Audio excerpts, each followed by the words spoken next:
ரீசெண்டா இந்த ஒரு வீடியோ எல்லாருமே வந்து பாத்திருப்பீங்க. என்னன்னா ஸ்கூல் படிக்கிற பொண்ணுங்க ஏதோ பசங்க கும்பலா சேர்ந்து உட்காந்து சரக்கு அடிக்கிற மாதிரி சரக்கு அடிச்சு அதை வந்து பாத்தீங்கன்னா ஏதோ பெருமையா வீடியோ எடுத்து நாட்டுக்கு ஏதோ வந்து பாத்தீங்கன்னா பண்ண மாதிரி அதை வந்து பாத்தீங்கன்னா அப்லோட் பண்ணிருக்காங்க.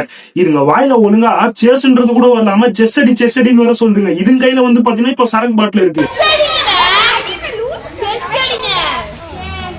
இப்ப இதுவே வந்து பாத்தீங்கன்னா ஒரு 4 பசங்க ஒன்னா உட்காந்து சரக்கடிச்சுன்னா என்னென்னலாம் பேசிருப்பாங்க. இந்த பசங்களே இப்படிதான் மாற மாட்டானுங்க, திருந்த மாட்டாங்க, அதுன்னு வந்து பாத்தீங்கன்னா சொல்லியிருப்பாங்க. இப்ப ஒரு சில பேர் என்ன சொல்றாங்கன்னா இந்த கவர்மெண்ட் ஸ்கூல்லாலே அப்படிதான், அவங்க மட்டும் தான் இப்படி நடக்கும்னு சொல்றாங்க. அப்படிலாம் ஒண்ணும் இல்ல. பிரைவேட் ஸ்கூல்ல போய் பார்த்தாலும் தெரியும் அங்க லட்சணம் என்னன்னு சொல்லிட்டு. அங்கெல்லாம் நேபாள்ல ஜென்சி பசங்க எல்லாம் சேர்ந்து வந்து பாத்தீங்கன்னா ப்ரொடெஸ்ட் பண்ணி ஒரு கவர்மெண்டே மாத்துறாங்க. ஆனா நம்ம ஊர்ல வந்து பாத்தீங்கன்னா எந்த சரக்குக்கு வந்து பாத்தீங்கன்னா எவ்வளவு தண்ணி அடிச்சா வந்து பாத்தீங்கன்னா கரெக்டா இருக்கும், அந்த லெவல்ல தான் வந்து பாத்தீங்கன்னா நம்ம இருக்கும். இவங்க இப்படிலாம் பண்றதை பார்த்தா 10 வருஷத்துக்கு முன்னாடி ஒருத்தர் சொன்னாரு கனவு காணுங்கள் இளைஞர்களேன்னு சொல்லிட்டு. ஆனா இவங்க எல்லாம் பண்றதை பார்த்தா சரக்கு போட்டுதான் கனவு காணுவாங்க போல. நான் கூட ஏதோ இந்த பசங்க 11th 12th தான் படிக்கிறாங்கன்னு நினைச்சேன். ஆனா வந்து பாத்தீங்கன்னா 9th தான் படிக்கிறாங்க. அப்பதான் நானே யோசிச்சேன் 9th படிக்கும்போது நம்ம எப்படி இருந்தோம் யோசிச்சு பார்க்கும்போது தான் எனக்கே வந்து பாத்தீங்கன்னா சிரிப்பு வந்தது.